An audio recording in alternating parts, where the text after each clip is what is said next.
You seem to get so much joy out of your money. I envy you. You've given me so much, Monty. Let me give you something back. The freedom to live large.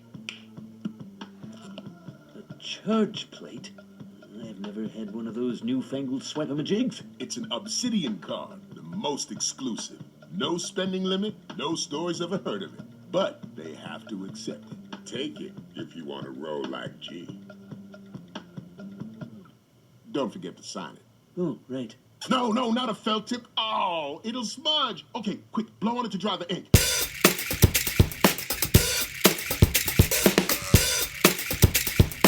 Worst episode ever. And now, part one of the intro to this show. Hey everybody, welcome to Worst Episode Ever, a podcast for people who love The Simpsons, by people who love The Simpsons, about how much we hate The Simpsons. And now, part two of our intro. We're here trying to find out which is the worst episode ever. And as always, my name is Dan. And as always, my name is Jack. And today we are watching an episode from season 28. It just aired, when did it just air? I have it open. Right after our interview on the CBC Radio. Yeah, we were on the CBC Radio talking about this episode, hyping it up before it came out. So it aired on January 15th, 2017. It's called The Great Phatsby. Jack, have you seen this one? Yeah, I saw it roughly an hour ago. I also did. We usually take a little break and watch the ep, but we watched it before we even started recording. So that's what we're doing just now. Gonna go right into it, I guess. We're going to jump right into it. I mean, I have some information I got about some it, yeah. deets about this episode. Infamously, including who suggested it, perhaps? Well, I don't know if anyone suggested it. Did anyone suggest this episode? Maybe not officially through our thing. I mean, a bunch of people have said it. Our Reddit group was talking about this episode. Those don't count. You have to do it through the official. They don't count. We only recognize the affish. There's a pun there. We're not going to go into it because we got to move on. We have two episodes to cover here. That's true. It's very tempting to make some kind of fish character. I know. It is. It's extremely tempting. No one suggested this legitimately. Officially. All right. So we're going rogue so here. If you did suggest it on Reddit or on Twitter or whatever, and you're like, oh man, this was my time. Like, I wanted to hear my name on the show. Use the form. Use the form. Dan did a lot of work making that Google Doc. Make a suggestion. But no, this Great Phatsby is the first hour-long episode of The Simpsons, and it is a loose F. Scott Fitzgerald Empire mashup type thing. Yeah. As you're wont to do. As you're wont to do. So I guess we should still take a break. No, we won't take a break. No, we're not going to take a break. But if you want to pause the podcast right now and watch the episode, it's probably still on Hulu if you're listening to this when it comes out. Does anybody listen to our first 3 minutes and then pause to go watch the episode and come back? You know what? Probably not. Maybe you've probably already watched it. There's got to be at least one person who does that. Maybe out of our millions of listeners. If you're the one who writes it, write in. If you're that one, and let us know. Like send us a postcard. We have a P.O. box now. Self-addressed stamp. We have a P.O. box now, and I would love to get some mail. What's the P.O. box? I don't have it off the top of my head, but sign up for the newsletter. It's at the bottom of the newsletter. Oh, very simple. Just so sign up for our newsletter. Go to WePodcast.com. Scroll to the bottom of the newsletter. Look for the fine print. Look for the P.O. box. Write that down. Then write a postcard about if you have ever actually paused the episode and watch and then come back. Write that. Get a stamp. Put the stamp on. Walk to your local mailbox or mail distribution center. And send it to our P.O. box. And do you check the P.O. box? I haven't yet, but you're saying it as if it's complicated. It's not that complicated. I will check it. Oh, we had a lot of old mail from previous tenants of the P.O. box that I had to... We should read that. That would be a fun old P.O. box podcast. It was mostly like magazines we could and call alumni it stuff. Podcast, but the P and the O are capital letters with like periods after them. Or it could just be P.O.cast. P.O.dcast, I guess. And we could talk about the P.O.D., the band. What was their song? We are the youth of the nation. Yeah, they had another one too. It doesn't matter. It was more at a. Was it Your Disease? No, that was Saliva. Oh, I remember that. Yeah. Let's just talk about new metal from the early 2000s. Payment on delivery, was that what POD was? It was. I believe it was some sort of Christian thing. Yeah. Oh, you get payment for your being Christian when you die and then you go to heaven. Yeah. I don't know. Jesus loves cash. Jesus runs on a cash-only economy. No credit. Jesus doesn't give you credit. Even American Express? No, especially American Express. Hey, credit cards figured prominently into this episode. Oh, we should talk about the episode. Let's do it. Let's do a quick recap. So the episode starts with Mr. Burns. As he's wont to do, he's feeling life has kind of lost its speeding and he's lost his energy. You know, we've seen this song and dance before. Smithers suggests he throw a big party like the ones he used to do when he was in the 20s, in the roaring 20s when jazz he was age. younger, obviously, and he did like to spend his money lavishly. So he goes, yeah, that's a great idea. Let's do a 20s theme party at my old summer house. In their Long Island equivalent, which we'll get into. Yeah. So he throws a party, but Burns is cheap. He doesn't really pay for a lot of food or entertainment. And Homer and most of Springfield shows up to the party, and they're really disappointed. And they go, "Burns, you suck." So Burns is heartbroken. He sees there's a house down the street across the water, and he sees that there's a really nice party by another billionaire who knows how to spend his money. The billionaire's name is J.G. He's like I guess a hip hop mogul. Yep, producer, rapper. And he meets Burns, and he actually loves Burns. Burns was his idol. Burns was his inspiration for becoming a billionaire, a ruthless billionaire. And he teaches Mr. Burns how to spend your money via, like you just said, a fancy credit card. Yep. So Burns spends his money and learns how to be this lavish spender until he ends up spending all of his money and sort of going broke, and also through some mechanisms. Basically, JG was conning him out of all of his property, the nuclear plant and all this stuff. Yep. So now he's hit rock bottom and he's dead broke. And that's where the first episode ends. The second episode takes off with him trying to get his revenge by getting some former hip-hop associates of JG and doing a diss album because, that'll get his billions. Get a diss track. That'll get his billions out from under him. Yep. And he does this. He puts together the album until all these people, his alliance, so to speak, turns on Burns and actually sides with JG because JG is rich, and I guess he paid them. I don't know. And Well, we'll talk about that. Yeah. And so how does Burns get his money back? So they steal the goose. That is the branding icon of JG. There's a goose involved, yeah. And basically, it just They kind fight. of ends They're after hanging that. off a They chandelier. fight, right. Fight, and JG actually mentions the last step in Burns' book on how to become a billionaire is to fuck over your billionaire mentor. Right, you have to destroy the person who inspired you. So that's what he was doing. And Mr. Burns was actually honored that the guy followed his book all the way through. But I forget how Burns gets his money back. I feel like JG just gives him the power plant back. We probably missed something. By then we were so bored. But and there's a B plot with Smithers, a lengthy Revenant parody with Smithers, which we'll get into. Yeah, we'll get into it. So where to begin with this episode? I mean, neither of us watches Empire. No, I wish I did. I get the feeling that, the first half has nothing to do with Empire. Not really. There's some definite overt references to Empire, like Taraji P. Henson, who is on Empire. She's one of the main characters. She plays Cookie. She plays a character very similar named Praline on this show. Because Praline's cookies, they're both things that you eat. It's a Palport. Pop, pop, pop. There you Simpsons go. Index. There you go. Here's where I want to start. Okay. The title is stupid. The Great Phatsby. The Great Phatsby. Because it's Great Gatsby. It's Yeah. a parody. It also involves a lot of hip hop culture, but not for nothing. Fat is, again, we host a 90s podcast, we host a Simpsons podcast. What I'm trying to say is we're possibly the whitest people ever. True. Don't know that much about hip hop, don't know that much about hip hop culture. Yeah. Couldn't tell which songs were real, which songs were part of the Simpsons. Yes. But I believe fat is not really in use anymore. It was 20 years ago. Pretty 90s term, fat. Yeah. I mean, it's not. Was it just for the pun's sake? I think it was just for the pun's sake. It's really stupid. Because you could have. Call it the Great Burnsby. That's sort of better. Yeah, I don't know. I mean, it's definitely there for the pun's sake, and it's just whatever. It does nothing for me. Like a lot of this episode does nothing for me. It should have been the Curious Case of Benjamin de Bobson. It should have been. It should have been because that brings you in without giving too much away. Yeah, you get where they're going, but you Great got room. Phatsby. I'm like, all right, they're gonna do a Great Gatsby thing. There'll probably be a blinking green light at the end of the harbor. It'll be pretty hot and tempting. And then it'll be pretty hot and tempting, and it was all of those things. Anyway, I just want to complain about that. Overview. I think we're in agreement. I think some people hated this episode. It also got decent reviews. AV Club gave it a B. We didn't hate this episode.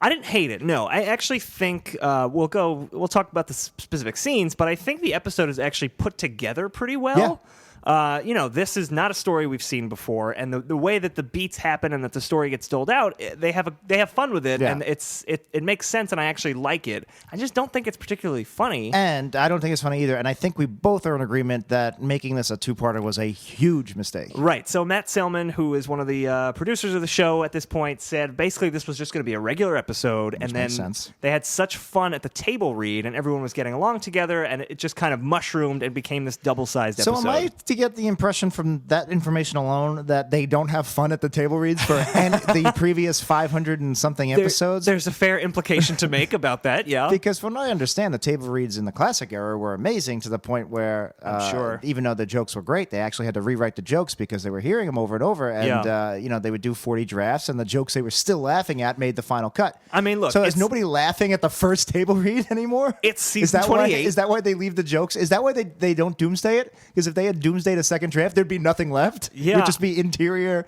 Springfield, exterior Springfield day, and then it'd be like, well, no, nobody laughed at anything else. 22 minutes of just The Simpsons sitting there watching TV. Fade to black. Which are great Rick and Morty episodes, actually, but that's besides the point. I mean, I think you're right. It's season 28, so I feel like the joy of doing the show might be gone for a lot of the... I can relate.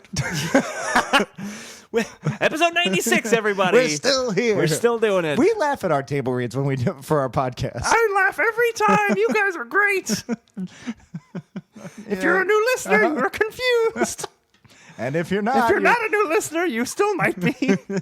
That's gonna get some complaints. Yeah, well, whatever. I mean, to do the first hour-long episode, it's a big deal, and this story didn't seem to warrant why, it. if you're finally gonna do an hour-long episode, why not the Lego episode? Why not The Sure. Man Who Came to Be Dinner, which was almost a plot of the movie? Yeah, because there's a high concept here, but it's almost not high enough to justify doing the first time you're doing this in 28 years. Yeah. And it feels like some of the subplots definitely got tacked in because they were like, okay, we want to extend the Burns plot. Now we got to fill in this extra 15 minutes. So let's throw Lisa into boy trouble. Let's give Marge a store. Yeah, you Let's mentioned have this Smithers do the Revenant. on Day 6, the CBC show where we talked about an episode we hadn't seen yet. Yes. And you said you expected it to have like this kind of unwanted filler because the 40-minute supersized Office episodes had the exact same problem. Absolutely. Yeah, and that is what happened. And I was not surprised to find out I was right. I'm often right. Everyone tells me I'm right. It's great.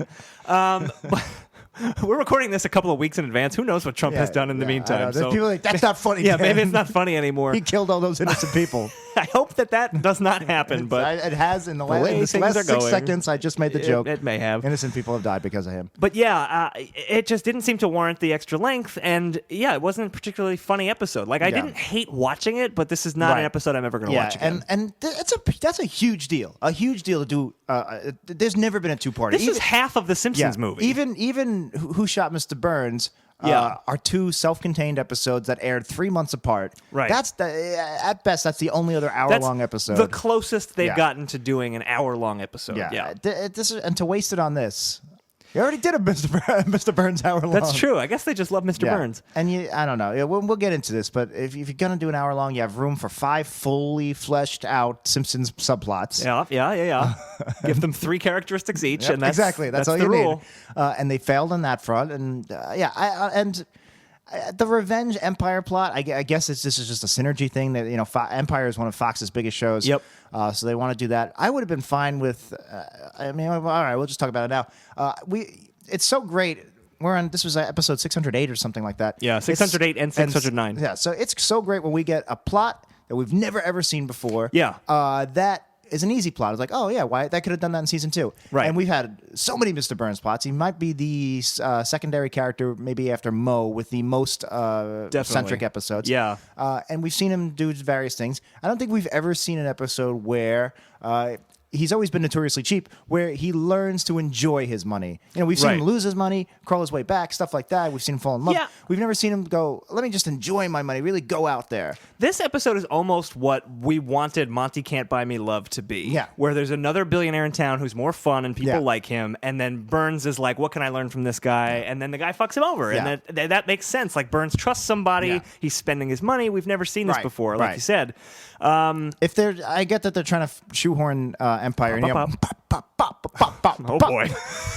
Well, like I said, we're the whitest people ever. It's true. But here's how I would have rewrote the episode. I would have made it one episode, 20 minutes long, 22 minutes long.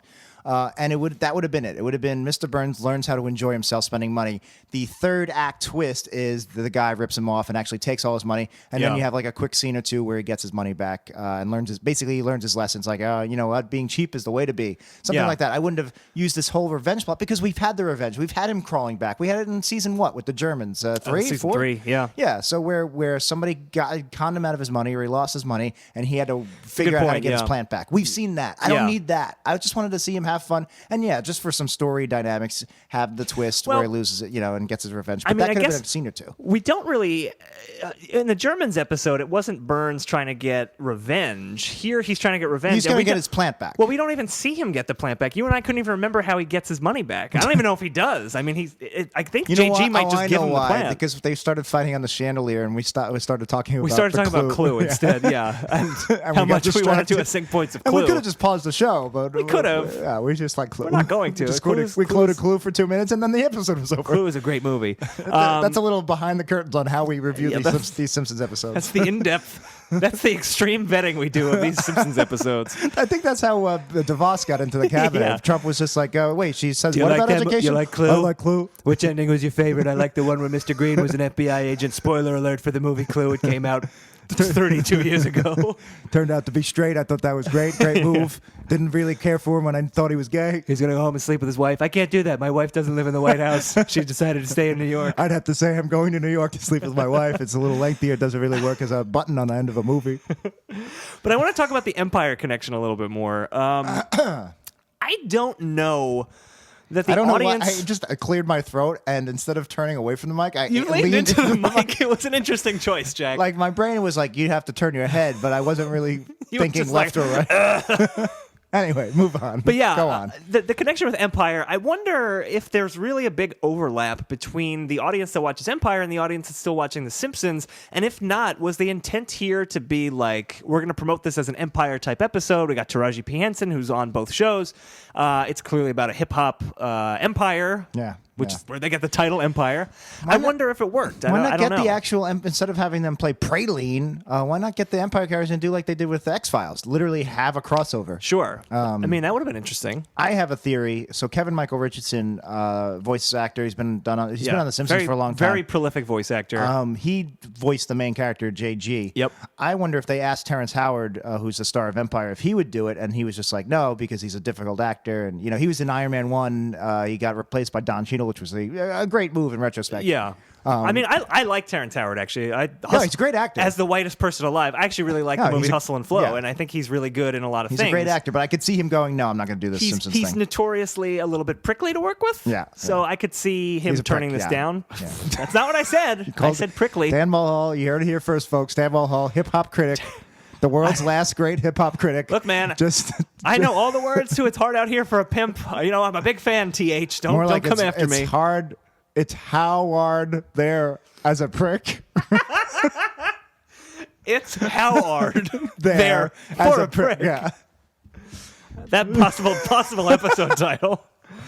I lost the point I was going to make, but to hell with it. Oh, yeah, I just wanted to bring up he plays, Keegan-Michael Richardson plays JG, which is kind of a dual pun. It's obviously a takeoff of Jay-Z. Which was when we did the CBC, when we were prepping for that, I was like, that's really lazy. They just changed Z to G. But now I get it. Right, but now it's a reference to The Great Gatsby. He's supposed to be Jay Gatsby. Jay Gatsby. And he is fulfilling the Gatsby role. This is a weird parody. It borrows bits and pieces, and the analogies don't always hold up. He's Jay Gatsby for like the first act, and then it just it's not really a direct spoof or whatever. No, it's definitely not, because there was no not Topher Grace. What the hell's his name? The other guy from Spider-Man. What the hell? Why can't I think Garfield. of his name? No, the Spider-Man 3. Tobey Maguire.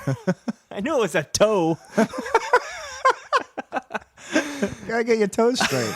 I do. Little piggy went to the market. This little piggy started Spider-Man. This little piggy was in the trailer for Spider-Man 3 and went, Parker. I think Topher Grace was good in that movie. He's also an actor who seems like a prick. Seems prickly. No, I don't get that impression. But I enjoy his work. I like Topher Grace. I don't have any notes about this, so I'm just going to throw it to you. Sure. Anything about the voiceover? So like the first-person Great Gatsby novel. Yeah. That's narrated by Nick, the Topher Grace. Right? It's not so easy. It's the toe. Let's just call him the toe. By the toe. By the toe. Cover our hedges. Yeah. Cover our hedges. Boy, oh Hedge boy. our bets, cover our bases. You better cover those hedges. Winter's coming. This is the second Simpsons worst episode ever in a row. By the way, we're recording directly after I took a caffeine pill, so that'll explain the Might be deleted scenes connected. you're going to hear in a week because they were doozy. We've been recording for 45 minutes, folks. Yes. What did you think of the voiceover? It's lifted from the novel, and that's their token. Like, hey, Right. we're spoofing Great Gatsby. And I believe they did it in the movie as well. I actually didn't see the Baz Luhrmann Great Gatsby with Toe and... I don't remember with Toe and I DiCaprio. think there was voiceover. I don't remember. I actually quite enjoyed the movie.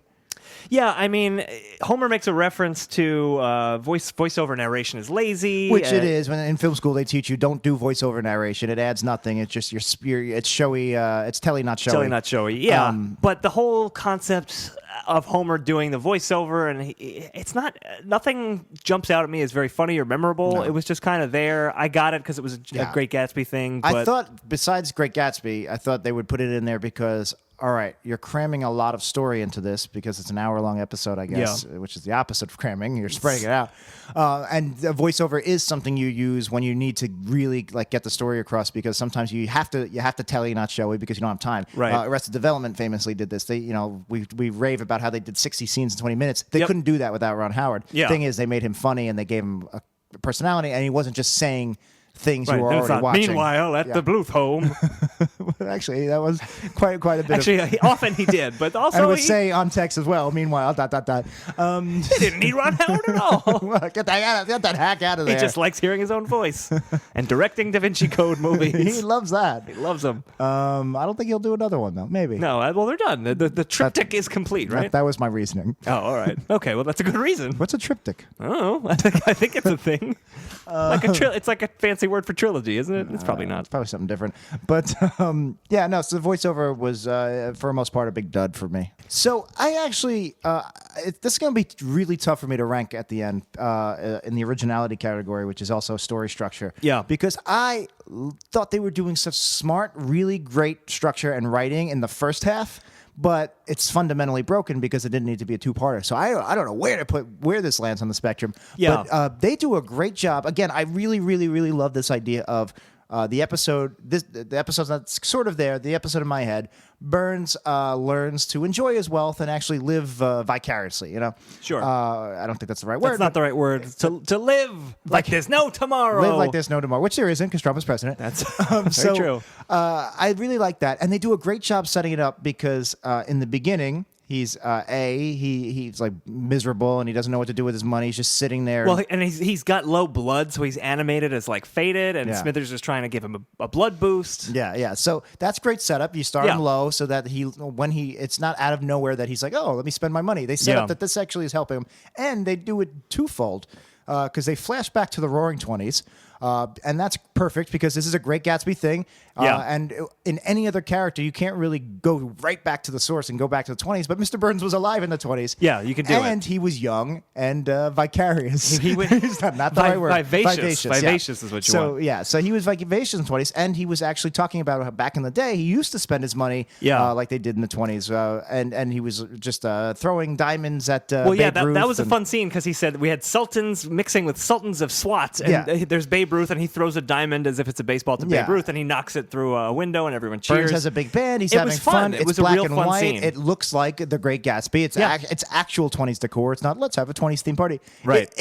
It was so tight. It fit everything. It was doing everything it needed to do. It was showing, not telling. It was. It was setting up later how he wants to. It's an arc. And it sets up and shows something later. We see how opulent Mr. Burns' old parties were, and then he throws this new Jazz Age style party, and it's terrible. He's cheap now. He makes people put on booties before they go on the dance floor. There's no ice. We'll talk about that in a second. And that kind of establishes how he's changed over 90 years. If this was a 3-act, and what JG does to him. If this was a 3-act 20-minute episode about Mr. Burns learning to spend his money and then third act getting ripped off by JG. Yeah. That would have been the perfect, super tight first act. I would have given this like a 4 or 4.5 in originality. Yeah. I wonder if do you think that was the episode originally? And then once they were having fun and tried to extend it, they were like, okay, well, let's have JG betray him. Probably not. I think it's the Empire stuff that really weighs it down. Yeah, I think you might be right. I would just make them two separate episodes. Because I don't mean physically. I mean completely different arcs, different. Right. Yeah. Different concepts. Not Mr. Burns. Mr. Burns shouldn't be in the Empire spoof. Get somebody else. Get somebody younger. Yeah, because Who's a musician on the show? Not Disco Stu. who's a Otto, musician? no. Otto, sort of. I would want somebody who actually Homer had that one-man band once. I wouldn't even want somebody in music in general. I would want somebody hip hop. Right, which on The I guess Simpsons... there is none. There's none. Because it didn't exist. It existed, but it wasn't as predominant was not in the mainstream classic era. yeah. And we pretty much stuck with the characters that formed then. Correct. Besides Spider Pig and... Oh, God. You mean Barry Plopper? Grumble. Crumple. Grunkle? Grumple? Grundle. Grundle. Grundle. Of course it was Grundle. That seam. I know what it is. It ain't your hand, it ain't your... Yeah, I think you're right. And they do something very smart, which is bring in a lot of black actors as guests to voice the black characters. Is that offensive? I don't know. I don't think so. It's just economy. It's just a portmanteau of black and actor. It's a portmanteau. So you got Keegan-Michael Richardson, who we were talking It's about. a port black manteau. Is that racist? I don't know. I don't know. Black man toe. I don't know if I like that. No, Black Van Toe. Well, a Black Van Toe would be Topher Grace or Tobey Maguire in blackface. In blackface? That is Which, racist. That would definitely be racist, yes. There we go. We got there. We got there. We solved racism. Whew, it took a while, and didn't expect Topher Grace to be involved, Well, but he was. I had a feeling. All right. You're welcome, races. Yeah, and then they have RZA and Common and Snoop come in later, which we'll talk about later. But the setup Snoop, to this you're on episode. first name basis with him. Oh yeah. Oh, Snoop. Oh, Snoopaloop. I know him. What should I call him, Mr. Doggy Dog? Yes. Oh, all right. Okay. So Mr. Doggy Dog comes in later. We'll talk about that when we get there.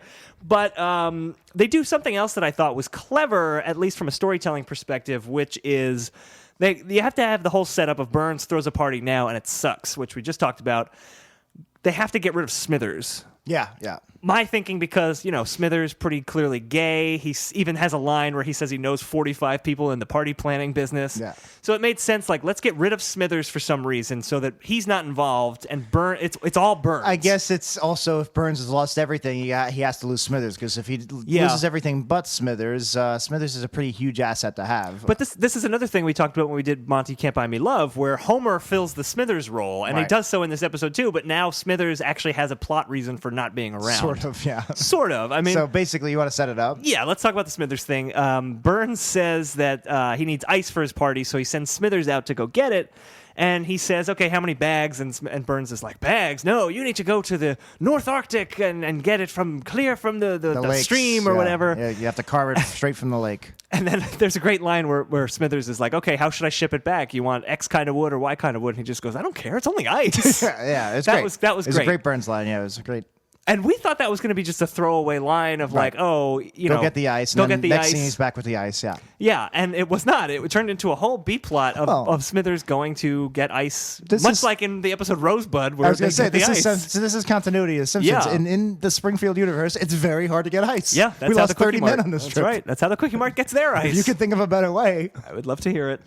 it's chock full of heady goodness.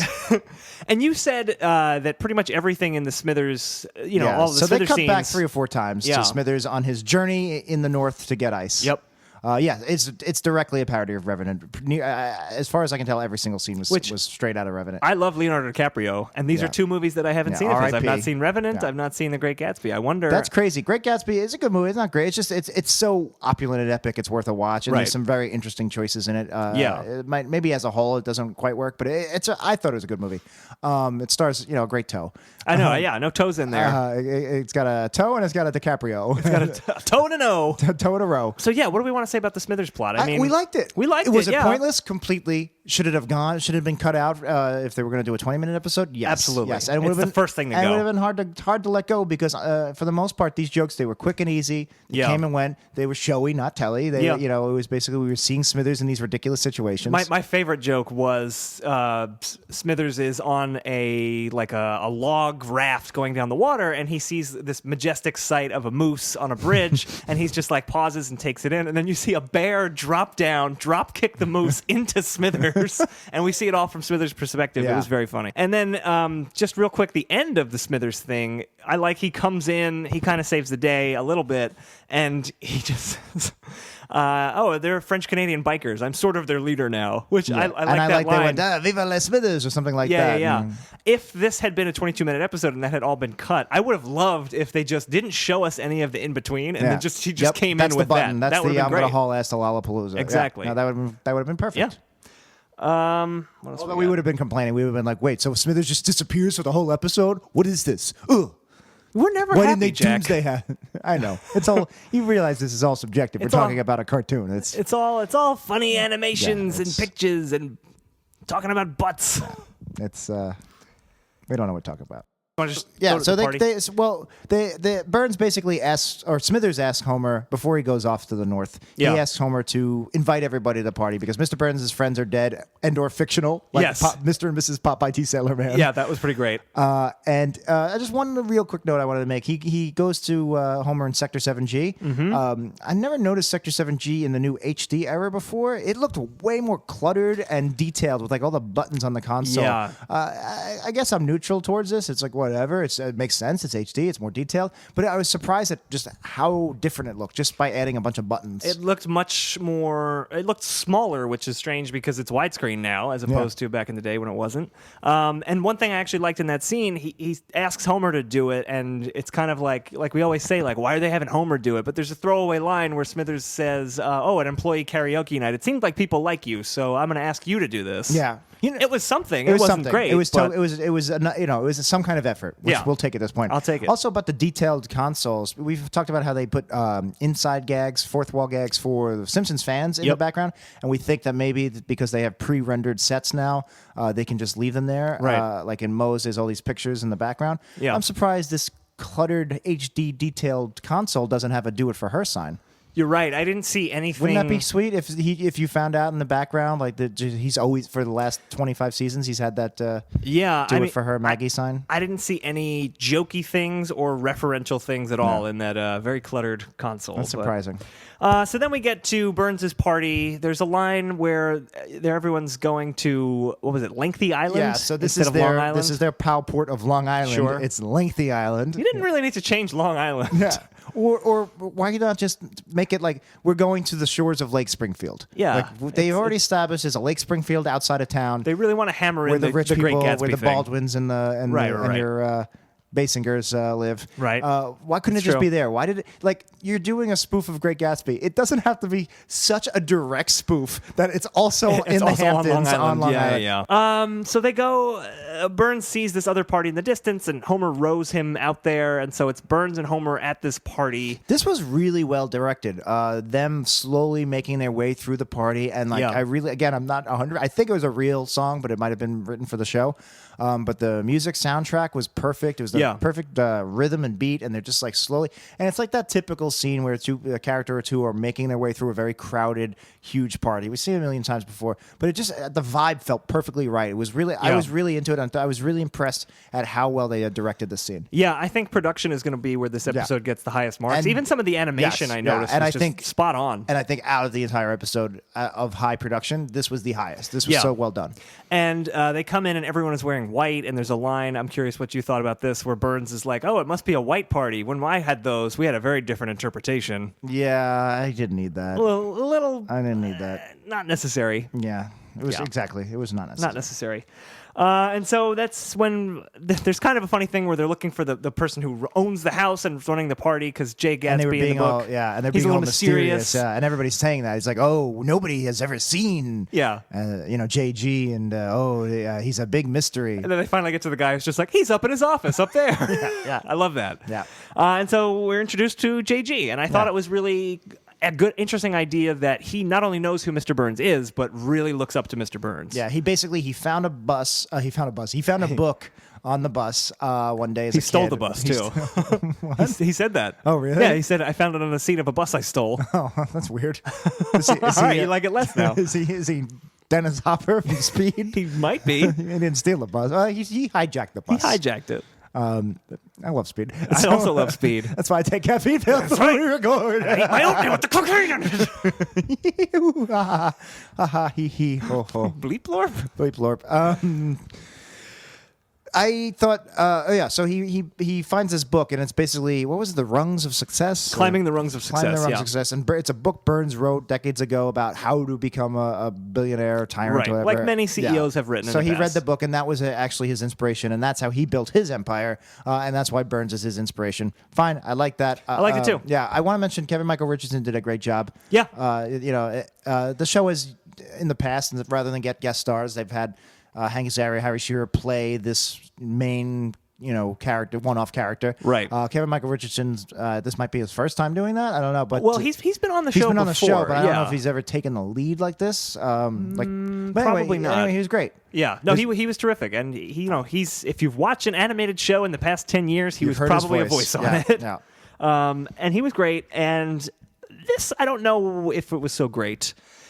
So the whole thing is he's got Golden Goose Entertainment, and this becomes a running thing in the episode that he has a mascot, Goosius the Goose, Yeah. who he takes with him everywhere. He's like part of his entourage. Yeah, it's a literal golden goose. It's a literal goose. When we first saw it, I was like, "Oh, this is really stupid." It has some kind of interaction with Homer where he bites Homer. He bites Homer, and Homer is just like obsessed with this goose, and he's like, "I hope it doesn't even heal. I'm so happy," or something like that. And He just none liked of it- the- he just liked liked being bitten by a goose. Yeah, and he really It falls was in love with this weird. goose. And I was like, "This is unnecessary. I don't need this scene." And then it came back a few more it times. came back several Yeah, times, we were yeah. like, "Oh man, they keep coming back to this goose." And then by the end, it was almost like they were taunting us. It was so they just were like shoehorning in this goose, Pop, pop, pop. like shoe honking in this goose, honk honk honk. Yeah, I hate shoe honking. Yeah, into this episode, and it was ridiculous. I love animal animation on this show. I Yeah. said it a million times. Even when the joke is The bad, goose looked good. The animal look. I don't think. I hated Oh, this no, goose. you hated the look of the goose. This goose.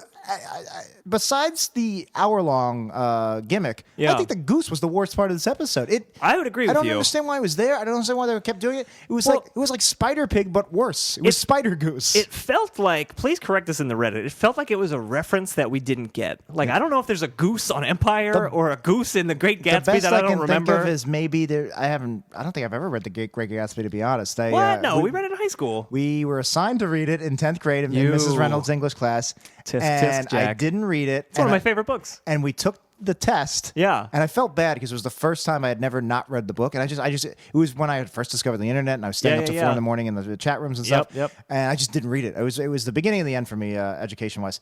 And I took the test. It was multiple choice and maybe a few fill in the blanks. And I Yeah. got an 81. Nice. Yeah, I just guessed. And I was All just right. like, well, if I was F. Scott Fitzgerald, I would, I would pick B, the answer. The Great Guess B. It was the Great Gatsby. It was the Great Gatsby. Oh, man.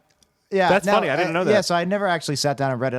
I own it. I think it's on my Kindle. Well, but, as far as I know, there are no geese in it. But I'm saying maybe there's like a symbolism callback. Maybe they mentioned the golden goose a few times. I don't mean, know.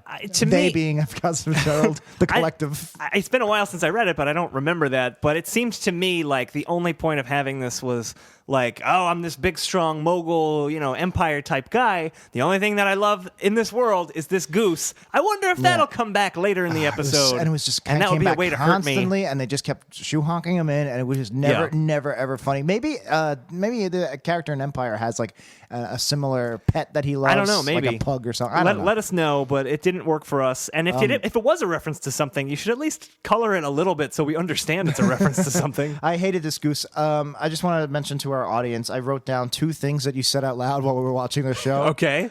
You said, "Is there a goose in Empire?" and then you said later, "I just Googled Empire goose." And Emperor Goose came up. There's a breed of goose called the Emperor Goose. But no relation to the Emperor Penguin, I'm sure. No, of course not. Sorry I'm late, sir. A few of these French-Canadian bikers got delayed at the border. Apparently, I'm their leader now. Smithers! So yeah, for some reason, the family is now staying on in the Lengthy Hamptons. Island in the Hamptons, which I didn't totally get. I'm guessing all these types of areas like Martha's Vineyard and Cape Cod look the same. But Yeah. if you've never been to the Hamptons, it does look exactly like they did a very detailed with the benches and the storefronts. It looked like the Hamptons. Episode looked good. There was lots of sign gags in this that none of them stood out to me as funny. Well, the whole thing was, and it comes into Marge's plot in the second half of the episode.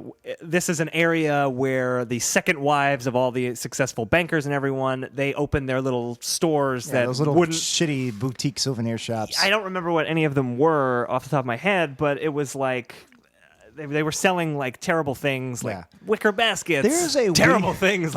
There's a weird, small, tiny strip of 3rd Avenue between where I live and you live, down in Bay Ridge, Brooklyn, that suddenly turns into that.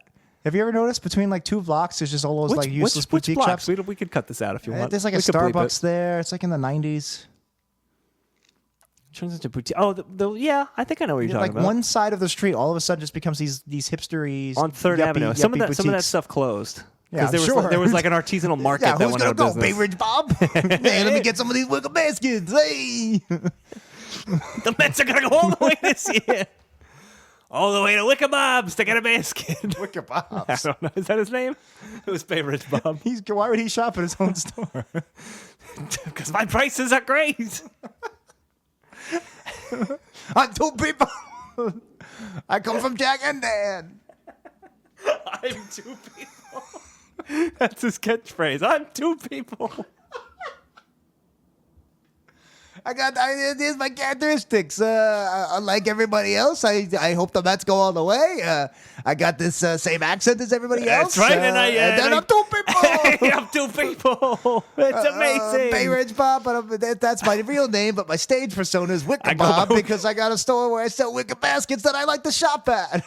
Because I'm 2 people. The Mets are going to go all the way this year. They are going to go all the way this year. You're right. I'm talking to myself over here because I'm 2 people. I'm a 2-part person for this 2-part episode. Oh. That's what I call a dual personality. Am I the yin or am I the yang? Who's my favorite Batman villain? Two-Face. Two-Face. And also the Joker.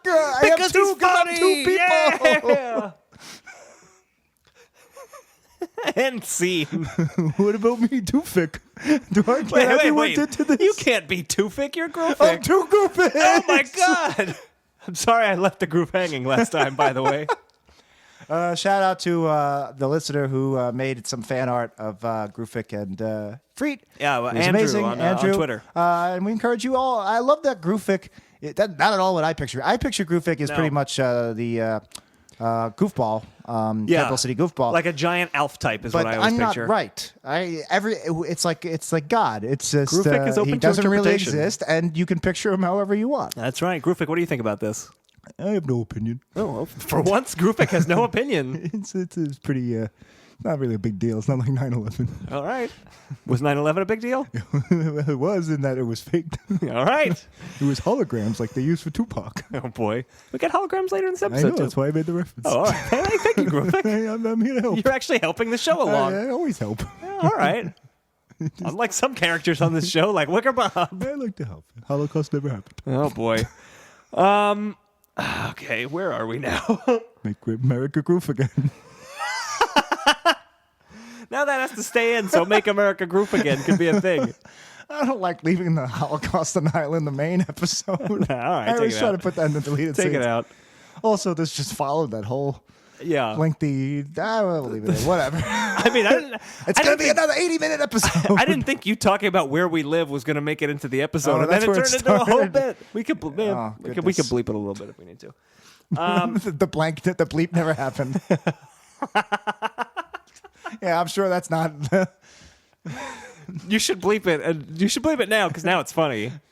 I'm not going to bleep it. It's too All much right, work. fuck it. Next thing I want to talk about is Lisa's whole thing. Also, that's Groupvik's opinion, I think, just to be safe. Jack and Dan. Jack and Dan do not think We're very aware of the Holocaust and Yes, that it happened. absolutely. We've seen X-Men Apocalypse. that's right. So. Was the Holocaust even in X-Men Apocalypse? No, it was in the other X-Men Yeah, movies. all But he right. destroyed Auschwitz, remember?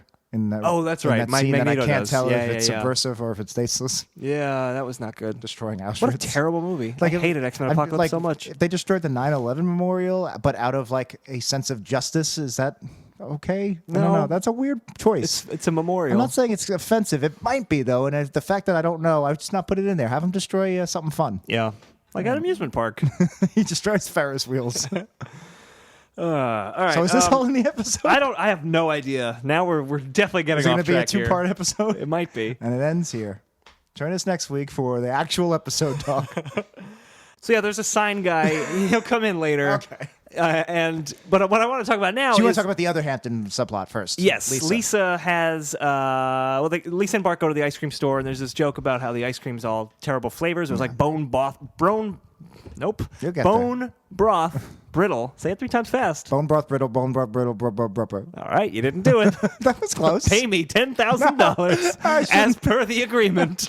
Damn it. I didn't agree not to give you Oh, Lord. No.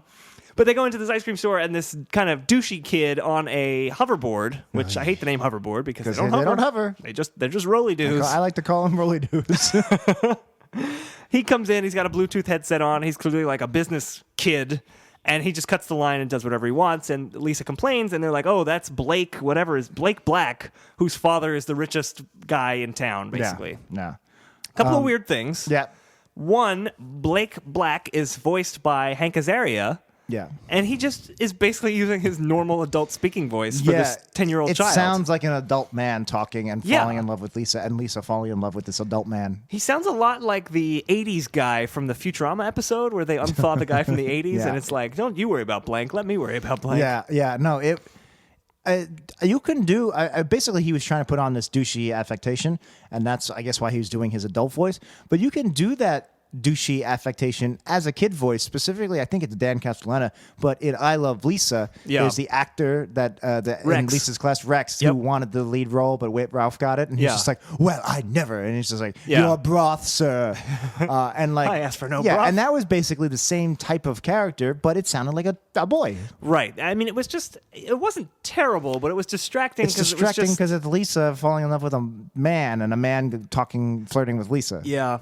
And let's just talk about this whole plot because let's bang it out. doesn't really go anywhere. Physically, it stops short and then never comes back again. Yeah, so the whole thing is she asserts herself to this guy, and he's like, 'Cause he cuts the line. No She's- one ever yeah. talks to me like that. So obviously he falls in love with her, and she inspires him to give away his money. He joins a Trustafarian group that's protesting the horse ranch. Yeah. And then ultimately another boy on 2 hoverboards comes by, and Lisa's given a choice of either going in to comb the horses or protesting that their treatment is inhumane, and she chooses to go pet the horses. Which makes sense, as Well, that's one of those Lisa as an 8-year-old girl type as things. liberal and open-minded as she is, she loves loves horses. horses, Yeah. yeah. So that was fine, but It's all fine, but what is this? it just stops. I thought the plot was going to be, Yeah. kind of like not We like- never see yeah. Blake again after Lisa No. chooses to go to like the horses. Like I said, if with an hour-long episode, have 5 distinct subplots or 4 distinct subplots and the main one. Yeah. And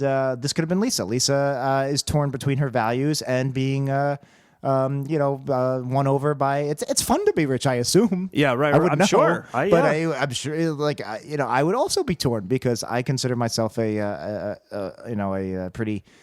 Generous guy and pro-justice and borderline socialist. But if I had millions of dollars, I might go play with the horses too. I'd probably play with the horses. Yeah. So that would have been a great plot for Lisa, and it literally just stops there at that scene midway through, and she joins the Marge subplot and they never come back. Yeah, to and this. they never come back to this guy. Yeah, it was really weird and jarring. And I wrote in my notes it would be the first thing to get cut. Actually, it'd probably be the second thing because Smithers would be the first thing to get cut. If this was the third thing, I think Marge's subplot would be the second. Yeah, you're thing. probably right. You're probably right. If I had 4 Christmas wishes, That is one of my all-time favorite SNL skits. it's Steve Martin's Billion. The only thing I wanted to mention about the subplot is there's a line where Bart is kind of stuck with Lisa and Marge, and he says, "Why does Dad get to go have fun with Mr. Burns while I'm here with these fun-sucking stink buckets?" That's just a fun turn of phrase. It's just a fun turn of phrase. Yeah. It's one of the only thing Bart gets to do in this episode because Yeah. Bart is non-existent in this episode. He doesn't get a subplot at all, unlike Marge and Lisa. He joins Homer and joins Burns the towards Homer the end, and but adds we'll talk nothing, about that. Yeah. But anyway, we get back to the Burns plot, and JG is encouraging Mr. Burns to spend more money and to flaunt his wealth. He says you got to splash the cash.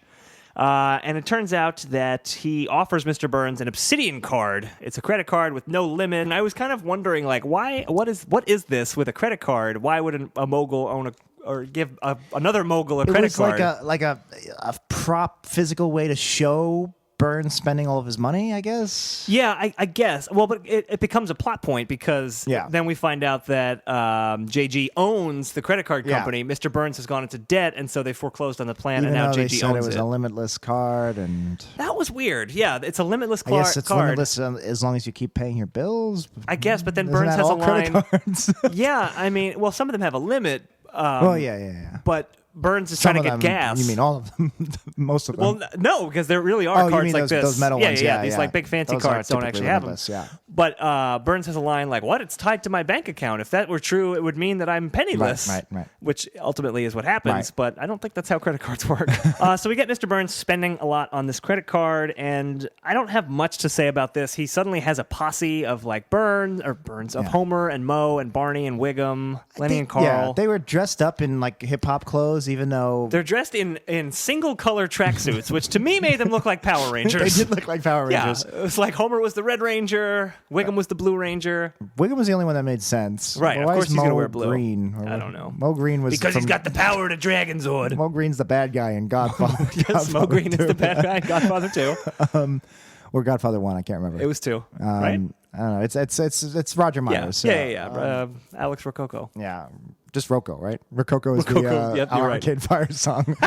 It's something other than that, but yes. Hey, it's me, Alex Rococo. That's gonna go on the way this year. Hey, I'm also Alex Rococo. Suburban angst. Yeah, I don't understand why they're dressed up as hip hop because, the other guy made his billions through hip hop, but Burns didn't. Yeah, Shouldn't that's they be true. dressed up as plant workers? Business, yeah. Yeah, it doesn't really make any sense. I don't know. It kind of did nothing to me.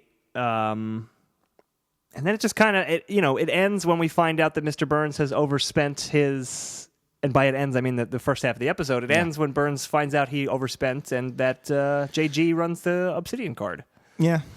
And it was fine. I mean, Yeah, the voiceover was too much, and they spent. well, that's true. That's how you it needed ends. 5 seconds to show that Mr. Burns had hit rock bottom. They spent 45 seconds telling us. Well, so you see Burns looking at his bill and he starts crying, and Homer's narrating like he was at the lowest he could go, or I guess now he was at the lowest he could go. The only part of that I thought was funny was Burns trips over a dog at one point, and Homer was just like, and then he tripped over a dog, and then he was at the lowest he could go. I thought that was good, but I just like dogs. So, episode 2 opens with basically They repossess all Burns' stuff. JG owns all of Burns' stuff now. There was one really good thing that I actually liked, which was Burns, he said the one thing that I still have was his hounds. He said, I raised these pups. I raised them from pups. They're mine. Release the hounds. And then immediately JG just takes that away too. And it was like, that's how far Burns has fallen. I like that idea. I like the concept, not the execution. But basically, he puts out his diamond ring and they go, the hounds smell power. It's like, right. It's kind of stupid. That did nothing for me, but I loved the idea. Yeah, That's why I think this episode was structured really well. Yeah. If not very The funny. structure's there, yeah. Except it should have been one episode. Yeah. And then we kind of see some of Marge's stuff. Do you have anything before that? Well, I do, but let's bang out the Marge subplot. Sure, let's do it. So Marge becomes one of these women who own these little knick-knack artisanal One of stores. these women, Trump over She here. becomes one of these women. These women, they are attracted to your power and they'll let you do whatever you want. So Marge opens up this store. I think it was called Peppermints and Pussy Willows by Marge or something. That wasn't funny. And she it's kind of just not even reference humor. It's just like saying like, this is what these kinds of Stand-up stores sell. humor, yeah. They sell... What's the deal with these Hampton They shows? sell erasers that are shaped like states. Pick a theme. They just sell random stuff. I'm turning. It's just what I was going to say. What's the deal with 9/11? Jerry Grupick.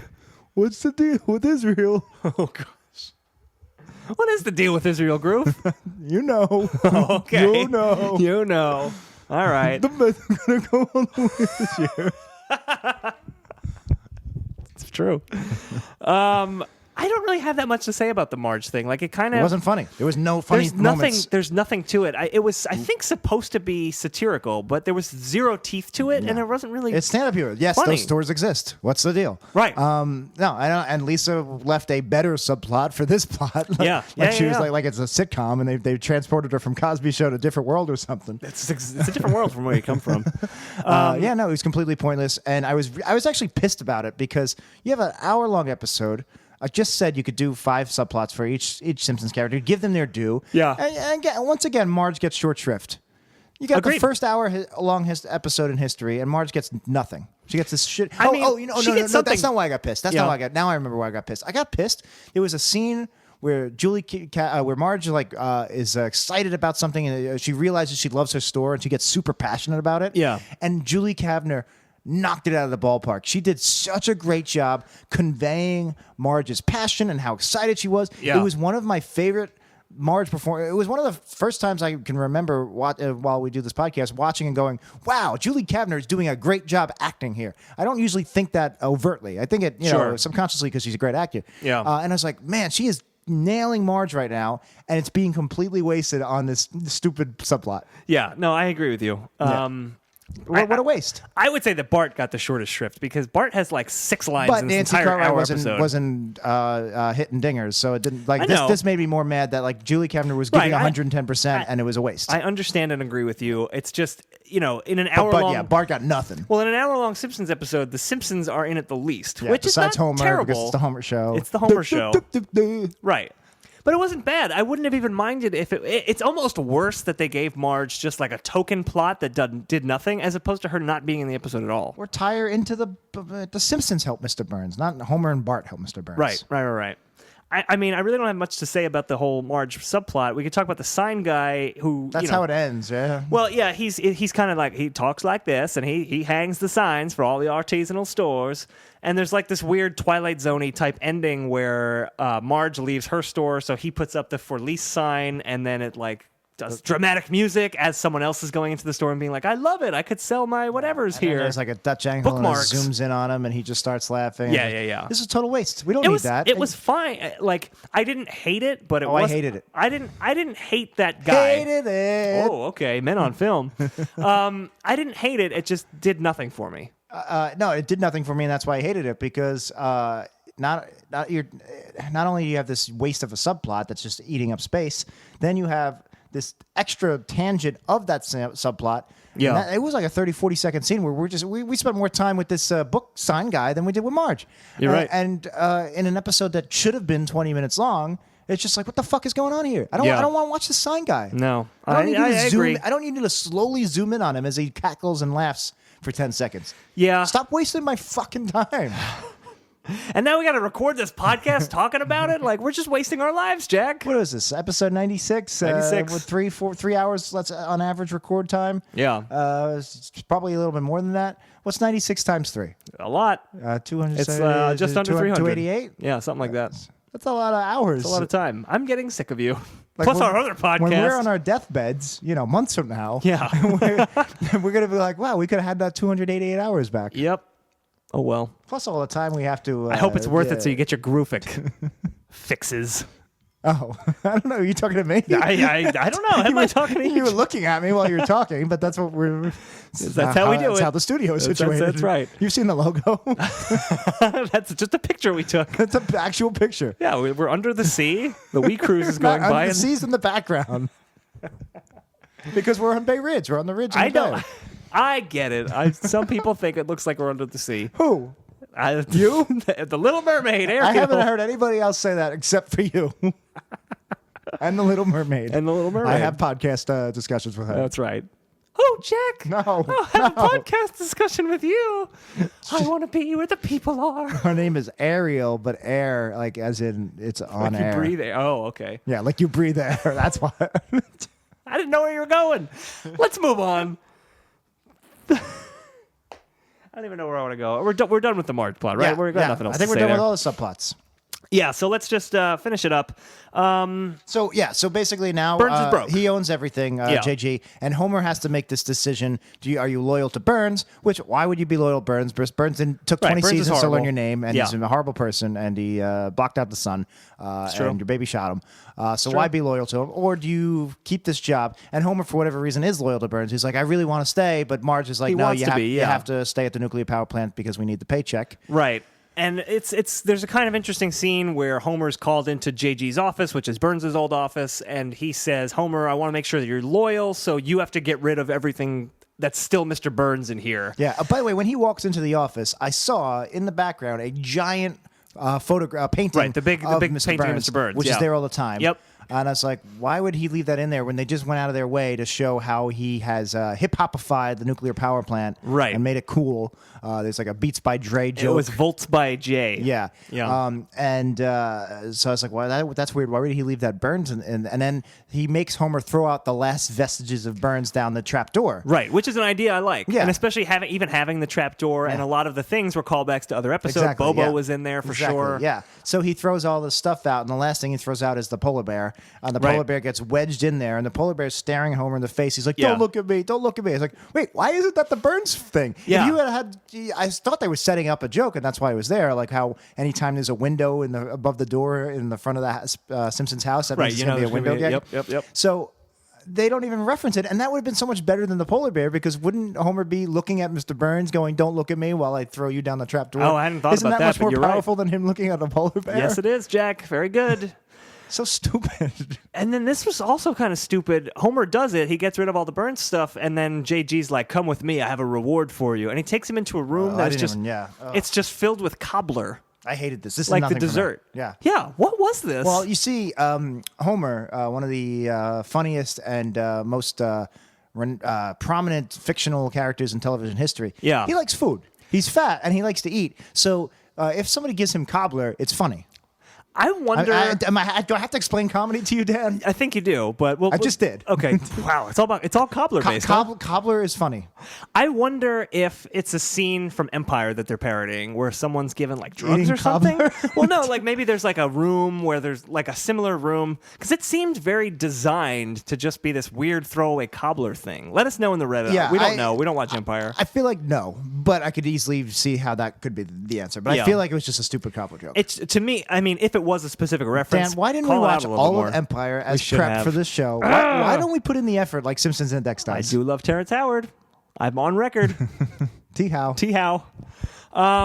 So yeah, Mr. Burns is now fully out of the power plant, and there was a really good line from Homer. Actually, Homer's now filled with cobbler, and he's just walking the streets at night. And he walks into the cemetery for whatever reason, and he says he was searching for an open grave in which to barf. Yeah, that was, and it was a funny. That was just a Dan funny turn of Castellaneta phrase. delivery. Yeah, and it was yeah. a funny turn. I like that. That was actually voiceover Homer explaining, what was going on, and he ends up finding Mr. Burns. Mr. Burns is reduced to living in his family's mausoleum, which Yeah. is actually pretty funny and Yeah. a clever. There's thing. a bunch of Burns background gags of his relatives, Ebenezer Burns and Count Flatburns. None of them were funny. Right. Yeah. But the idea that he's got to live so there. then Yeah. Homer becomes loyal to Burns. He feels bad for Burns. So that means you could have literally cut the last 5 minutes of polar bear dumping and cobbler. Again, this could have You're been a right. 20-minute episode. I didn't think about that, but you're absolutely could have right. been a 20-minute episode. Why did we need all those scenes? That's like if you're doing an arc and then it just dips and then comes back up. You have a little useless parabola right there. yeah.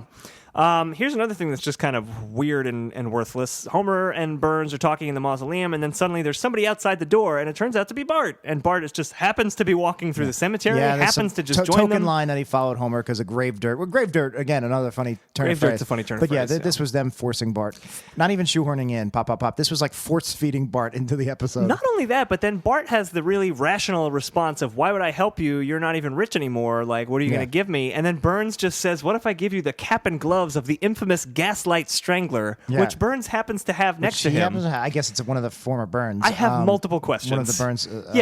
Is it something that his ancestor ancestors, yeah. was and Yeah. was buried with? Yes. Does Bart know who that is? Are we supposed to know who that is? I can't tell if it's a spoof of Jack the Ripper or I feel like there might have been a real killer, gaslight killer in like London in the turn of the Maybe. century. I don't know, but I don't know why Bart would be super excited to the point where he automatically joins Burns' side, and the rest of the episode he wears He's this wearing cape the cape and gloves. Yeah, it's of weird. a serial killer who may or may not be real. Yeah. It was a strange choice, to say the least, for Bart's Yeah, story. it's not shoehorning; it's force feeding Bart in. It's like faux gras. shoehonking. It's like faux Yeah. gras. It's shoehonking. That's what they do for the goose. They shoehonked Bart into this plot. Yeah, this was terrible. And Yeah. I just. There's lots of things I hate about post-classic Simpsons. I Yeah. fucking hate when Homer and Bart team up to help a character. They do that a lot. Very, very rarely actually well integrated. Yeah. I guess the only real story reason to have Bart there is because they want to get revenge on JG, and they're like, okay, we need to go to an expert of hip-hop culture, a suburban white kid. I don't know how I feel. That's kind of funny. So I don't know how I feel about it. They go to Millhouse. Yeah. And Millhouse turns out to be a hip-hop expert. Right. I like the idea that a hip-hop expert would be a white suburban kid. That's very funny. Yeah. Because, white, whatever. It's very popular in the white suburban crowd. Exactly. Staten Island was much more hip hop than Absolutely. than Mest based. But did that make the final cut? I think it did. I think it did. So a lot more hip hop than pop punk. I remember we were having an argument in gym with the hip hop crowd. That sounds about right. And they were like, "Oh, punk rock, it's just the same chord over and over." And I was like, "Yeah, I know, It is, but whatever, Yeah.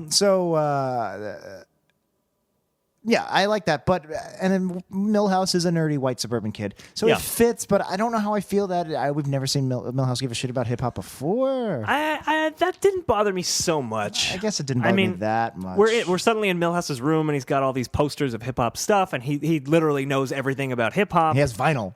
He's got vinyl. Yeah. I don't know. It felt a little out of character, even though I get that the white suburban thing works, and Millhouse is the white suburban nerd. So I get it, but. What if it had been Nelson? Does that change it for you? Is it just because it's Millhouse? Nelson makes it a little bit better, to be honest. Yeah. Interesting.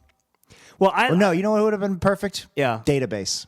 That would have been pretty funny. Yeah. Because I could see that. It's the same thing. He's a nerd. Millhouse is a nerd. But Yeah. we know so much more about Millhouse that it fell out of character. Where I don't know shit about Database. Maybe he does have a room full of vinyl. Yeah, that would have and been hip-hop. interesting. Yeah. I would have liked that. But Millhouse is the bigger character. So Plus, you could see a white nerd like that. Nerds get obsessive about the things they like. So I could totally see him getting into hip hop and just Database becoming could be obsessed with it. nerdcore. Yeah. He could be like Schooly D. Like MC Chris and Schooly D, is that a real one? I don't know if Schooly D is. Isn't that from Aqua Teen? Oh, you're thinking of MC Chris. Yeah. MC P Pants on Who's Aqua Schooly Teens. D? I think Schooly D is an actual rapper who did the Aqua Teen theme song. Oh, okay. There you go. Isn't he nerdcore too? I don't think so. I think he's just core. He's just core. He's just one of the core. But one thing I actually did like was Millhouse is explaining these things and Homer's taking notes, and then you see that the only note that Homer made is Millhouse equals Bart's friend. Yeah. I thought that was funny. Yeah, we've seen it a million times, but it's not a bad joke. But what Millhouse tells them is that JG was originally part of a group, and The 5 boyfriends. yeah, It was like a it spoof was of whatever. early 90s R&B, Boys to Men. Right. And a character we had seen earlier in the episode who narrator Homer had been like, I wonder if he'll come back later. He comes back now. Yeah, that's stupid. Voiced by Keegan-Michael Key from Key and Peele. Who was good in this? I don't even know what the guy's name is, but basically it was Jazzy I don't know James, the I name of the guy. He think. drives that blue car. Jazzy James was his name. Yeah. He was supposedly the lyricist behind JG, and JG kind of stabbed him in the back and took all the power. Yeah, And there's a funny flashback where he makes him sign his life away in a contract, and Yeah. by physically muscling him, which I'm Right. guessing is also from Empire. Well, he's basically- dangling him out so the- he's out hanging the him out the window. window upside down, and that's from real life. Yeah. That's how Suge Knight. Yeah, Dangled vanilla ice out the window. That's it. So he's like, "All right, I'll sign." Yeah. So then another guy hangs the lawyer out of the window, and the lawyer just calmly like gives him the contract to sign. Yeah, I like that. that He had was to good. actually sign the contract. That was a funny gag to me. Yeah, I like that. And the other, this was one of the funniest things in the episode, just because it was so random and strange. They go back to Lengthy Island and find Jazzy James. And he says, JG made me sign away all my rights to my music. And he also made me get a tattoo of the baseball from Major League. It was such a random joke. It and made he me rolls it laugh. up, and he had the with the mohawk and Yeah. the sunglasses. Such a weird random joke. It was very strange, but I Yeah. laughed. I almost feel like Keegan-Michael Key may have ad-libbed it, but I doubt it. I but, think he might have. But it's such a silly. It was just I like silly random shit like that, and it was like Yeah. it's right up my alley. Certainly, it's a like early '90s pop culture reference. Sure, yeah. Late '80s. Oh man, now I realize I just saw. I doesn't delete scenes or whatever. Sure. I just saw why. I keep remembering that I was pissed and forgetting why I was pissed. Here's why I was pissed about that sign guy. Yeah. That 45 seconds I hated, where it was just him. He was ranting about rich people. He was like, because that's what rich people do, and ba ba ba ba ba. And I was just like, look, I hate rich people. If anything, I'm biased. I'm prejudiced. I have a chip on my shoulder, and because I'm jealous and I want their money. Right, of course. Yeah, and so I hate rich people. I didn't need this rant against rich people just taking up space in this thing. It was by a character who's a tertiary character in a D plot of an hour-long episode. Yeah. Give me a break. So they go to the booth. I think this is actually a spoof of the scene in Straight Outta Compton where Eazy-E first raps and he's not doing a very good job, and then he gets into it. Even the beat's somewhat similar. Well, they end up having to take Jazzy James and dangling him out the window to get him that's to... That's not from Straight Outta Compton. Right. But Jazzy James can't seem to remember how to rap well because they're trying to make this diss album. And they hang him out the window, and now he's like, I don't know why this works. But right. He's running pen and rhymes. Yeah. And then he starts rapping. And Keegan-Michael Key did a good job. Kevin Michael Richardson did an okay job, too. He raps at one point. Yeah. And I was like, why a lot of rappers are actors like Common and good actors. Yeah. Why not have these rappers play these parts? Because then they can rap and act, get Mos Def or whatever. But both of them did great jobs. Yeah. And I think Keegan-Michael Key, he had a different style, but I think he might have even did a better job than Kevin Michael Richardson. Yeah, I mean, I think Keegan-Michael Key is great, just period in general. Key and Peele, solid show if you haven't watched it. But can't wait for Get Out, Jordan Peele's written and directed horror movie, which is not a comedy at all. Yeah. Should be interesting. Yeah. But then you do bring in kind of the ringers. They get RZA from Wu-Tang, Snoop, my friend Snoop, and Common, who you just mentioned. Common is a common friend of ours. Yes. RZA is my friend, and Snoop is your friend. Snoop is mine. RZA's from Staten Island, right? RZA is from Staten Island, yeah. Most of the Wu-Tang is. Oh, yeah. From the mean streets of Shaolin. As everyone in our high school had in their AIM profiles as their location. Yep, that's what we call Staten Island, Shaolin. Yeah. Because these 8 guys really like kung fu movies. That's right. So they all come in and they do their little rap tracks, and they're all good. Little rap tracks. Somebody here doesn't like hip hop that much. I can tell. I mean, I'm fine with it. I'm down with the Iggy. Yeah, I mean, I mostly listen to Demi Lovato and Ariana Grande, but I'm fine with hip hop too. They have little scenes where they do raps, and there's 2 jokes in there. One I didn't like, one I did. The one I didn't like is when Snoop Dogg's doing his booth is all cloudy because Snoop likes that Mary Jane, that's just what I like hear. Spider-Man. But you have You mean which toe was that? both toes like Mary Jane. All toes like Mary Jane. Yeah. There's just Homer in the background, just kind of pokes his head in slowly into the smoke and just inhales it and then leaves. Yeah. And that is it. Even though I feel like there was a joke earlier when he was in the golf cart where he made some kind of they made a joke where that Homer didn't know what pot was or something like that. I don't know. Yeah. That was stupid though. Well, then what I liked is Common is not one of these, Common's not the type of rapper who would do a diss track. Yeah, and they kind of have fun with that. He's very, for lack of a better word, like new agey and spiritual. He's progressive, maybe? I don't know if that's the He's right that word. too, yeah. Yeah.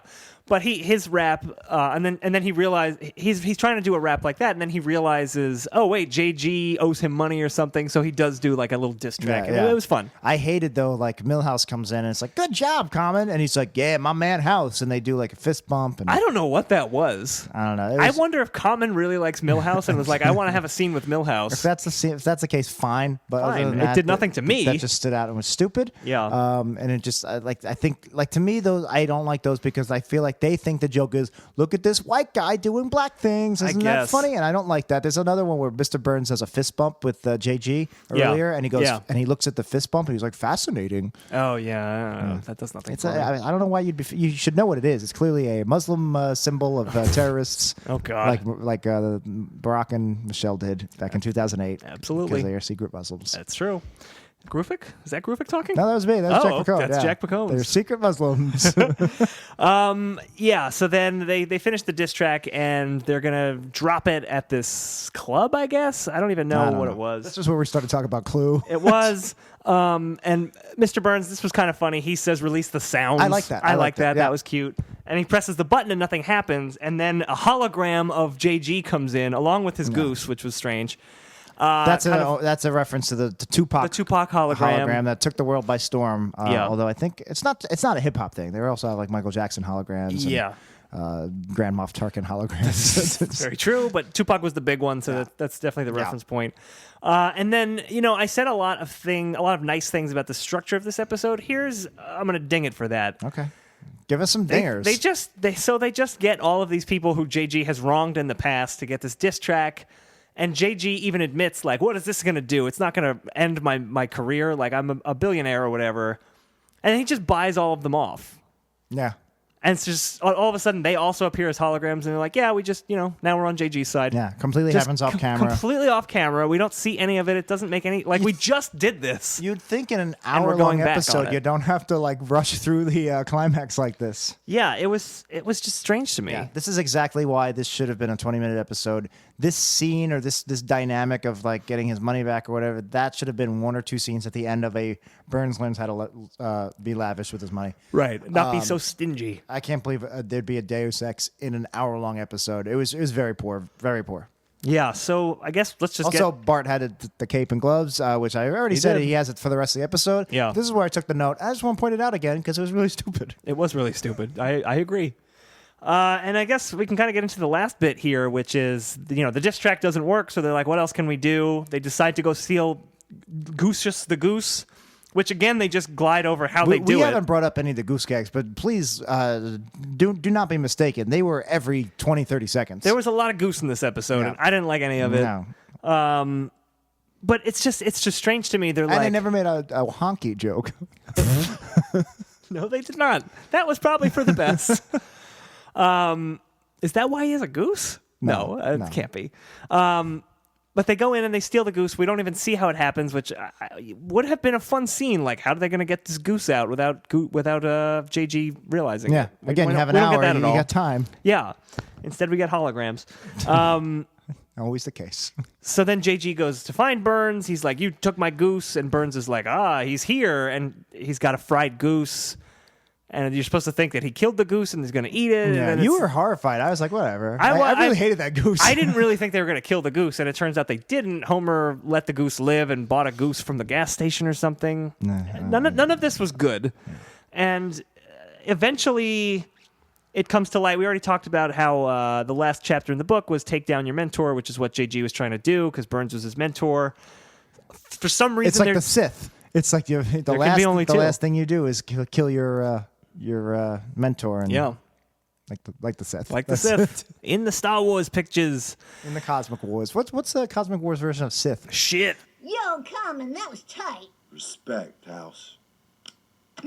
So yeah, the two of them chase the goose. It leads them onto the chandelier, and then they get stuck on the chandelier. It falls. They almost die, and Smithers comes in at the last minute with Colonel ice. Mustard shrugs and goes, ah. Yeah, and they land in Smithers' snow, and that's just pretty much the end of the episode. Smithers shows up at the last second to save Burns. Yeah, I mean, we clearly forgot how Burns gets his money back if he does. I don't know if they even had it in there. I'm but sure there's a token line, but whatever. Yeah, it was really for an hour-long episode. It ended with a whimper. Yeah, for sure. All right, that's going to do it for this episode of The Great Phatsby. So it is time to rank it on our trademark hippo scale. Yeah. And you're probably thinking, because of this thematic hip hop episode, they're going to wrap their rankings. And guess what? You would be wrong. 100% wrong. We're going to do it like every other episode. So, Jack, put 2 minutes on the clock. Beep, boop, bop, bop, bop, bop, bop. Not even going to do the hip hop version of that. There you go. I don't know how. I'm white and very white. White and nerdy, like the hit Weird Al song, which is all the hip hop I know. And I don't even know that song. Well, That's how little it's a good one. I like the Men in Black movie soundtrack theme song. Here come the beep boop beep. That's the best I can do. It's a parody of Riding Dirty. I know what it is. Oh, okay. So you're funning me, are you? 2 minutes on the clock. All right, so here we go. The humor of this episode, 0 to 5 scale. Jack, what do you think?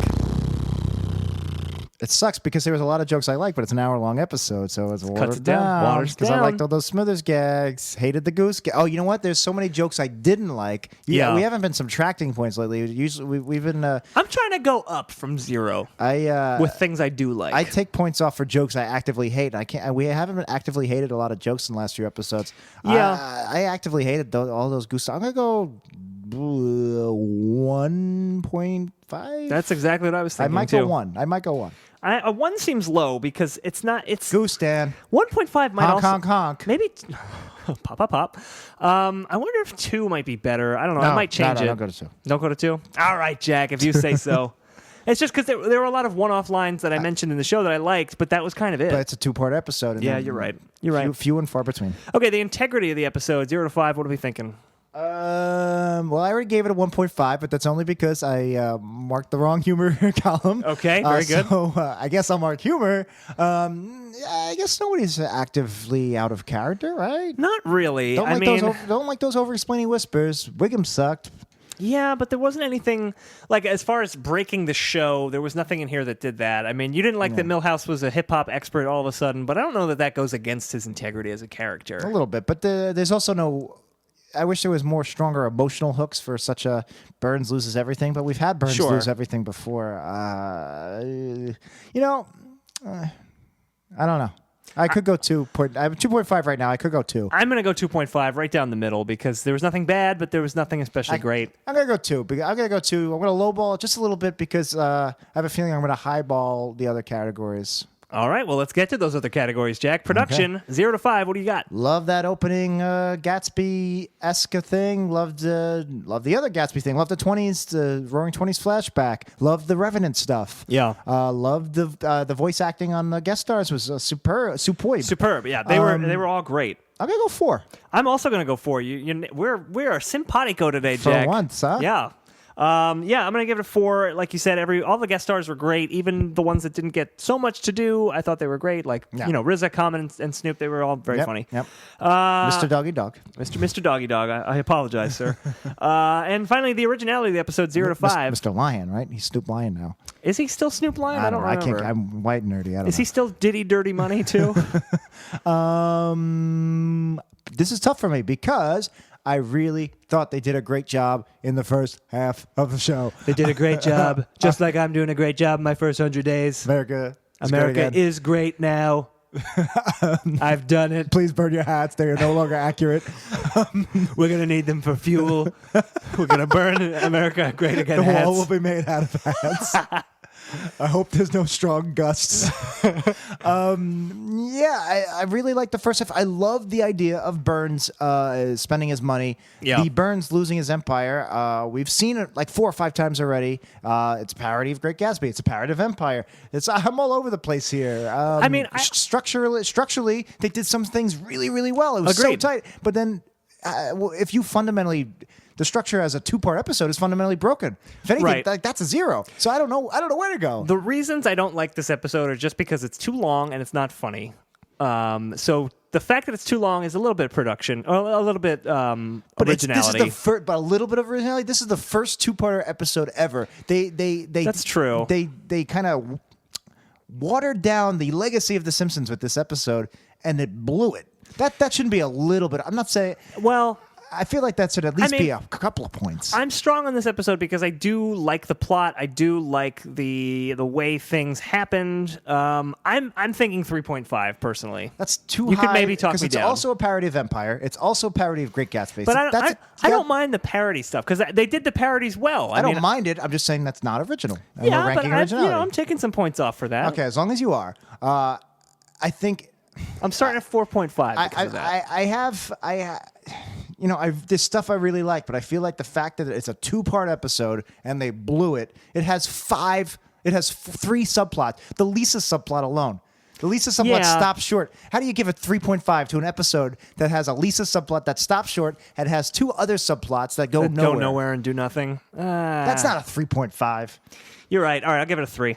It's not a 3 either. I'm torn between 1.5 and 2. Oh, so you're going to go low. I'd said as much as the stuff I really, really liked, there's fundamentally really bad problem. It's like there's stuff I really, really like, and then there's stuff that if that stuff I really, really liked wasn't in this would be like a 0. All right, Jack. When you go low, I go high. So I'm going to give it a 3. I don't want to be Trump in this situation. I guess I'll go 1.5. All right, so we have crunched our numbers, and The Great Phatsby from Season 28 has ranked as a slightly better episode than Simpsons Safari and a slightly worse episode than Sex Pies and Idiot Scrapes. That puts it at number 56 on our current list. Pretty much smack in the middle. It's Smack easy. in the It's middle. easy to do the math because we're so close to We're 100. young. That's 50 episodes down. Yeah. No, 40 episodes down because this is episode 96. Right. Yeah. No, that makes sense. Because you know what? It's a fundamentally broken episode structurally wise with these plots. And the fact that it's a waste of an hour long, that's a huge crime. It's Yeah. the only episode to have committed that crime out of 608. So that's saying something. But it's got a lot of good stuff in it and does a lot of stuff right. Agreed. It's not an episode I would show someone who's never seen the show before, but longtime fans maybe might an get a kick Empire out of it. fan or Maybe a an Great Empire fan Gatsby would like fan? it. I don't know. I don't know, Jack. I just don't know anymore. But that's going to do it for this episode of Worst Episode Ever. If you want to hear more episodes, if this is your first one, you can go to our website. It's weepodcast.com. That's weepodcast.com. You can get all of our old episodes. You can get our other podcast, 90th Percentile, which is so much fun, and we've had some great guests on recently, so check it out. And you can also get our Sync Points there. That's our movie commentary series. Those are $2 a pop. We've done some really good ones, so check it out.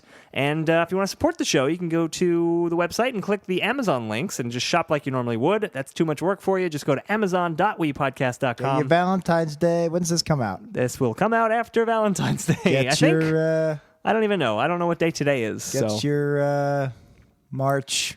Get your March Madness gifts on Amazon, amazon.weepodcast.com. And you guys are really great with the Amazon, so we definitely appreciate that. Green dye. Buy your Green Day? Your green dye, your beer, and your Aaron Go Braless There t-shirts. you go. That's what you do. For St. Patrick's Day. For old St. Patty. Oh, my Jesus, faith in Bagora. And if you want to support the show but you don't want to spend any money, you can leave us a review on iTunes. That helps out a lot. Always helps. And we haven't gotten any lately. And tell your friends, and if you see Simpsons threads on other Reddits or comment sections of articles or whatever, comment there. Say, hey, check out weepodcast.com. Tell a friend. There are a couple of good guys over there. Hey, there are a couple of The schmucks, Podcast but I gonna like go all the them. way this They're year. gonna go all the way this We year. hope. We hope it's better than last year. Absolutely. And if you go to our website, you can also sign up for our new newsletter, which you can just check out. We're sending a fun. bi-weekly newsletter. Jack and I are writing little things in it. And recommending books and other things we like. Yep, doing some behind-the-scenes stuff. Did some telling fun. you It's not just what's worst going episode on. ever. It's 90th percentile. It's really any pop culture. Sure. We talked about time travel movies. We talk that we about time like. travel movies, yep. We're gonna do some behind the scenes thing, more like show you some editing stuff and and stuff if like that. And if you're thinking it's too late, I've missed the first couple of editions, you can actually read the old editions if you sign up. Oh, so there you go. I will put instructions on how to do that in the newsletter itself. I think so. we'll Check that out. Put some fun high school stuff in maybe soon. Yeah, probably. Because high school was so much fun. For everybody involved. Absolutely. And last thing, if you're in the Brooklyn area and you want to come see us, Woohoo Classic Simpsons Trivia Brooklyn is the first Thursday of every month. It's going to be March 2nd, if you're listening to this before March 2nd, 2017. And that's going to be a really fun one. That is our annual Diorama Rama, which is one of our best nights. It's So, going to be really, really fun. Buy your arts and crafts on Amazon too. There you go. To make it. Buy a pair of shoes so you have a box. This is the first Saturday after your last Simpsons trivia, so I marked in my calendar months ago. Buy stuff for Diorama so I don't wait till the night before like I have done the last previous 7 years or whatever. And it's exactly what I'm going to do because I haven't bought the things and I am going to wait till the night before, just like every costume contest and every Diorama. Perfect, It's Jack. going to be a really horrible Wednesday night. Oh, boy. Google Woohoo Classic Simpsons Trivia Brooklyn for more information about that. You can join our Facebook page. And that's going to do it for this episode. We're going to be back next time with an episode from season, 19? I think it's season 19. I believe so. Season 19 called The Departed. That should be fun. I was trying to do the Departed theme. I don't know how to say it. So we'll be back next time for that. I don't think we have any cut all this submissions. So cut to this. Okay.